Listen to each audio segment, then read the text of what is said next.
大语文千万字，逐工要甲大家做伙来拜一日。为今仔日起，咱看到台北、新北的餐厅恢复会当入内底食，生理嘛慢慢啊恢复过去遐尔啊热市。今仔日要甲大家小解这一日，咱做伙来看到，这日就是市热市的市。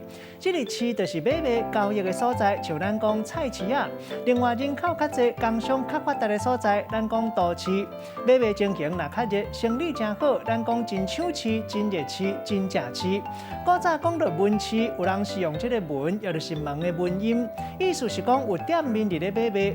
即嘛咱讲文市、武市，文市意思是讲较散卖，较免用到溃烂的所在；啊，若较大卖，较用到溃烂，咱讲武市。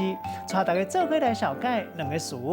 头一个读做食市，代表生理真好，而且是产品真有销。第二个词读做茶拉市，是咧讲专门买卖旧货，或者是专门买卖茶拉货的市场。咱用一句话来举例，甲这两个词夹做伙。